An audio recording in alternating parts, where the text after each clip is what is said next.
बिस्मिल्लाहिर्रहमानिर्रहीम। आज हम पढ़ेंगे lecture number of 8 of chemical kinetics. और आज का हमारा जो टॉपिक है वो है आरएनएस इक्वेशन। अच्छा, RNS equation basically describes a relationship between के एंड अ टेम्परेचर। ये जो आरएनएस इक्वेशन ये डिस्क्राइब करती है कि जो हमारे पास जो रेट कांस्टेंट है जिसको हम के से शो करते हैं, और जो टेम्परेचर है इसको हम टी से शो करते हैं, इनका आपस में क्या रिलेशनशिप है, how they are interrelated with each other. तो आर्हेनियस इक्वेशन बेसिकली तीन फैक्टर्स को डिफाइन करती है। एक आपके पास है रेट कांस्टेंट, ठीक है, वो क्या होता है। और दूसरा जो हमारे पास है वो ये थे temperature effect on the rate constant के ऊपर क्या होता है। और थर्ड ये होता है कि जो हमारे पास जो एक्टिवेशन एनर्जी है, एक्टिवेशन एनर्जी और रेट कांस्टेंट में क्या रिलेशनशिप है। तो आर्हेनियस की जो फेमस इक्वेशन है वो हमारे पास ये है कि K is equal to A E power power minus E A divided by R T. तो ये जो के हमारे पास ये रेट कांस्टेंट है, और आर जो ये हमारे पास इसको हम कहते हैं फ्रीक्वेंसी फैक्टर, और ये ई ए जो है ये activation energy, R is a gas constant, और ये जो टी जो है हमारे पास ये टेम्परेचर होता है।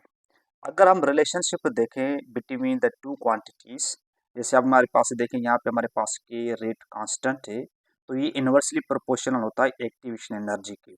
अगर आपके पास के की वैल्यू लार्जर है तो एक्टिवेशन एनर्जी जो है ना वो स्मॉलर होगी। अच्छा, ये कैसे स्मॉलर है ये आगे जाकर मैं आपको बताऊंगा कि from this equation that how can we predict that the value of K is larger और द स्मॉलर। ओके। अच्छा, सेकंड जो हमारे पास रिलेशनशिप है वो ये है कि K is directly proportional to temperature. अगर के का वैल्यू अगर आप बढ़ाएंगे तो टेम्परेचर भी बढ़ेगा, अगर टेम्परेचर को इंक्रीज करें तो के का वैल्यू भी बढ़ जाएगा। तो बोथ आर डायरेक्टली रिलेटेड। अब हम लेते हैं आर एन एस की इक्वेशन। K is equal A E power minus E A upon R T. अगर आप देखें ये हमारे पास है ना, this is exponential form okay of Arrhenius. इसको हम क्या करेंगे, लीनियर फॉर्म में कन्वर्ट करेंगे। तो यहाँ पे हम क्या करेंगे, एल एन के साथ मल्टीप्लाई करेंगे, इसको भी एल एन के साथ मल्टीप्लाई करेंगे। देखें, सिर्फ इस पूरे टर्म को एल एन के साथ हमने मल्टीप्लाई किया, और ये जो टर्म है ये बिल्कुल सेम है। अब देखें एल एन के सेम है। अच्छा, ये जो एल एन ए और ई है, ये देखें ये आपस में एल एन और ए, ठीक है ना, और ये आपस में मल्टीप्लाई में है। तो लॉगरिथम का रूल ये होता है कि अगर आपके पास मल्टीप्लाई में अगर टर्म्स है तो आप उसको प्लस में लिख सकते हैं। तो this will be L N K is equal L N A और plus L N E power minus E upon R T है। ठीक है। अब देखें, ये जो एल एन ई है ये बराबर होता है 1 के, एल एन ई। आप यहाँ पे देख सकते हैं कि एल एन ई जो है this is always equal to 1। तो एल एन ई की जगह पर जब आप 1 पुट करेंगे, ठीक है ना, तो आपके पास देखें इक्वेशन ये आ जाएगी, L N K is equal to L N A minus E A upon R T. क्योंकि ये पावर में है तो ये कोफिशिएंट बन जाएगा। ठीक है। अच्छा, इसको भी आप इसको लिखने का दूसरा फॉर्म देखें, लिखने का दूसरा तरीका ये है कि आपके पास देखें ये एल एन के और ये आपके पास एल एन ए माइनस, अच्छा ये जो ऊपर लिखा हुआ है ना, ये देखें ये जो पावर लिखा हुआ है आप इसको कोफिशिएंट लिखें minus E A upon R T, और एल एन देखें ये सेम है। तो ये एल एन अगर 1 के बराबर है तो आपके पास फाइनल देखें ये जो पूरी इक्वेशन है ये रिड्यूस होकर ये बन जाएगी। अब हम आगे चलते हैं। अब आप देखें ये जो हमने एल एन लिखा, इस एल एन को अगर हम ख़त्म करना चाहें तो हम क्या करेंगे, इसको हम रिप्लेस करेंगे विथ 2.303 लॉग के साथ। अब यहाँ पे देखें पहले क्या लिखा हुआ था, यहाँ पे लिखा हुआ था एल एन के। तो एल एन को हमने हटा दिया, उसकी जगह पर हमने क्या लिखा, 2.303 लॉग के इज इक्वल ये 2.303 लॉग ए। क्योंकि वहाँ पे क्या लिखा हुआ था इक्वेशन में, वहाँ लिखा हुआ था एल एन ए लिखा हुआ था, तो एल एन को हटा के हमने ये वैल्यू लिख दी, minus E A upon R T, ये सेम है। अब हम क्या करेंगे, ये जो इक्वेशन है ना इसको डिवाइड करेंगे 2.303 से, इस पूरी इक्वेशन को, इस टर्म को भी 2.30 से डिवाइड करेंगे, इस टर्म को भी 2.303 से डिवाइड करेंगे और इस टर्म को भी हम 2.303 से डिवाइड करेंगे।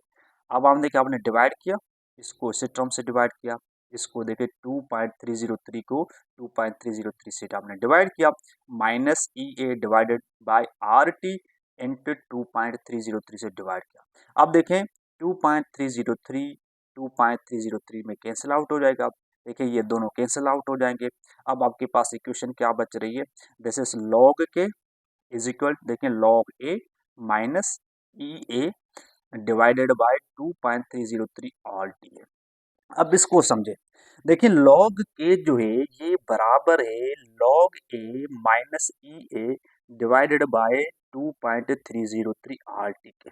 अब देखें अगर हमें लॉग के की वैल्यू पॉजिटिव चाहिए तो इसलिए इसके लिए लाजमी है कि log a का जो वैल्यू है वो लार्जर होना चाहिए देन दिस क्वांटिटी।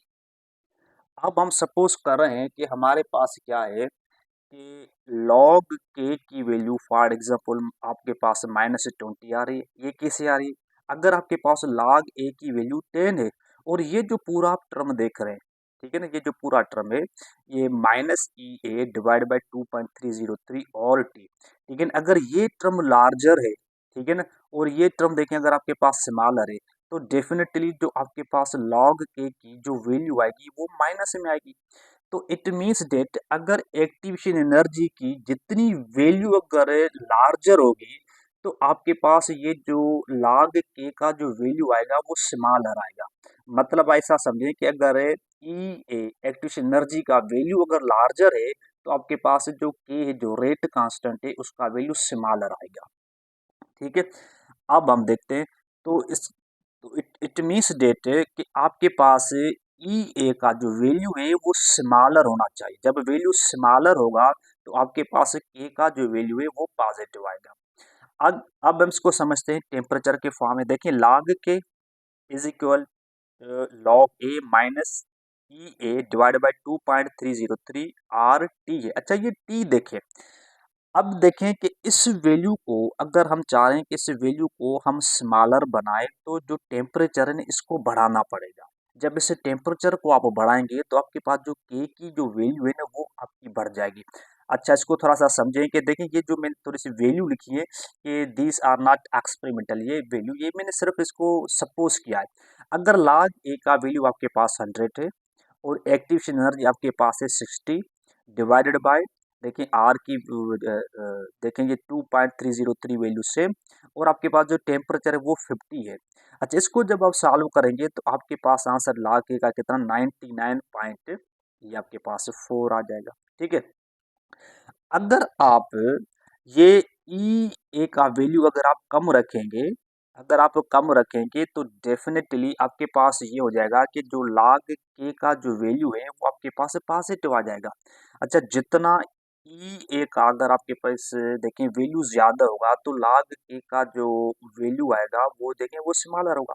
अच्छा ये टेम्परेचर देखें, टेम्परेचर अगर आप बढ़ाएंगे तो होगा ये कि ये वाला जो टर्म होगा ना ये आपका स्मॉलर हो जाएगा।